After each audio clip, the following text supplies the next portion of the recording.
My name is Chim Harida, and this is my story. It had been 20 years since that night. 20 years since he took something I could never get back. I thought I had buried those memories deep. But when I saw him standing in front of me, dressed in the robe of a pastor, all the pain, betrayal, and heartbreak came rushing back. This was the man who had nearly destroyed me as a teen, who left me shattered and broken. Yet, here he was, ready to officiate my wedding. The introduction was a blur. My fiancé, Chike, stood proudly beside me, completely unaware of the silent storm raging inside me. We exchanged pleasantries, all smiles and handshakes, but I could see the glint in his eyes. He recognized me, and I could feel the past clawing its way back into the present. After the formalities, the pastor, my ex, had the audacity to ask for my number. Right there, in front of Chike, he asked for my number under the guise of planning our wedding. I hesitated for a moment, but Chike nudged me, thinking it was innocent. I forced a smile and complied, hoping this would be the last time I ever had to deal with him. But deep down, I knew it wouldn't be.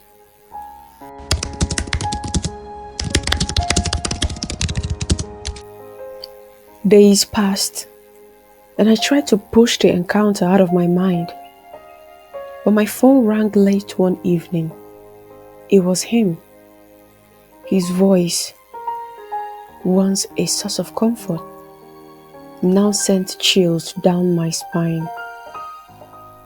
He claimed he'd been searching for me for years, that I looked more beautiful than ever.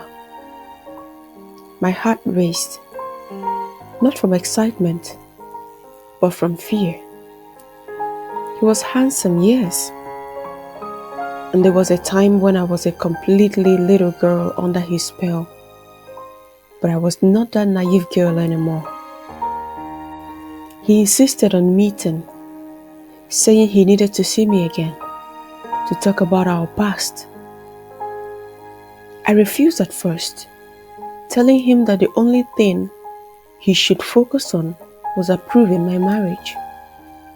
But he wouldn't let go. The past, it seemed, had a hold on him, just as much as it did on me. When the day of the meeting arrived, I had already decided not to go. I wasn't going to fall into his trap, but then Chike called, reminding me of the appointment. Apparently, the pastor had made sure to follow up with him to ensure I was coming. I couldn't back out now without raising any suspicion, so I went.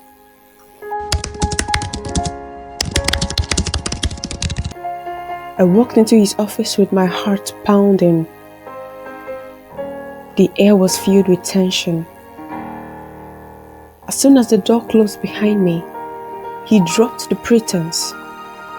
He confessed that he still loved me, that he had prayed for years to find me again. His words were sweet, almost hypnotic, and for a moment, I was that young girl again, completely enthralled by him. But then the memories of what he did to me came flooding back. The heartbreak, the betrayal, the drugs, the abortion. I couldn't believe I was even in the same room with him. Yet, as much as I hated him, I couldn't deny that no one had ever made me feel the way he did. My fiancé Chike was a good man, but in bed, he was nothing compared to Pastor Neto. Or shall I say, My Neto. Before I knew it, we were on his office table, reliving the past in the worst way possible. It was as if time had stood still and I was back in the place of helplessness. When it was over, I felt disgusted with myself, regretting every moment. How could I have let him do this to me for the second time?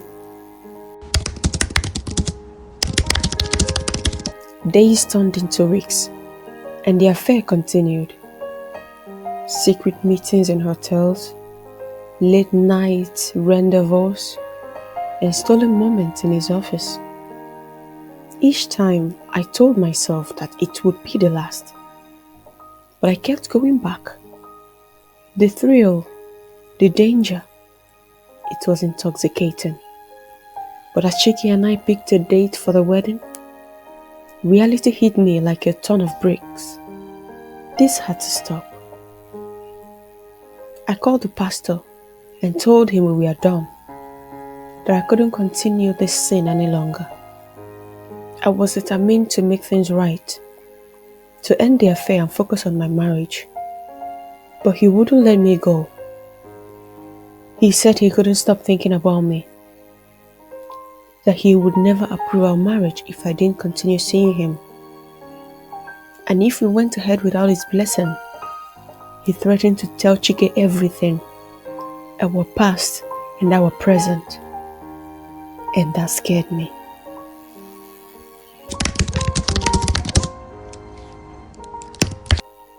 Desperation consumed me. I couldn't let him ruin my life again. I begged and pleaded, but he refused to back down. He demanded one last meeting at our usual hotel. This time, however, I knew it would be different. I wasn't going to let him control me anymore. I prepared his favorite meal, making sure everything was perfect.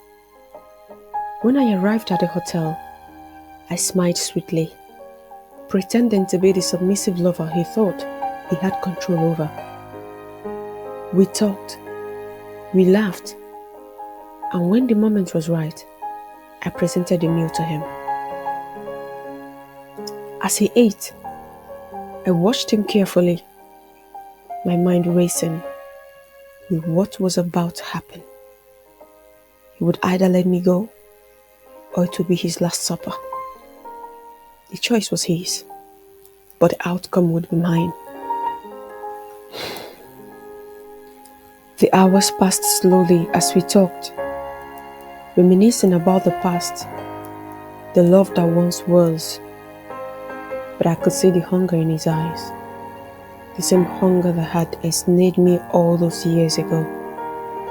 He reached for me, trying to pull me into his embrace, but I pulled away, my eyes cold and determined.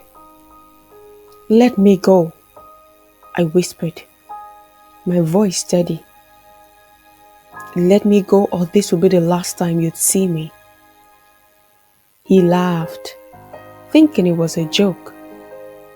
But when he saw the look in my eyes, his smile faded. He realized that I was serious, that I was done playing his game. But before he could say anything, he began to choke, the food catching in his throat. I watched as panic set in, his hands clawing at his throat, his eyes wide with fear. This was it. This was the end of the nightmare he had put me through. As he struggled, I stood over him, calm and resolute. "Neto, you should have let me go," I said softly to him.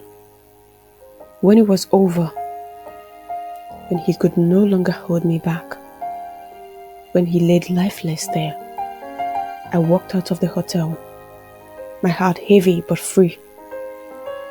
I had done what I had to do to save my relationship, to secure my future.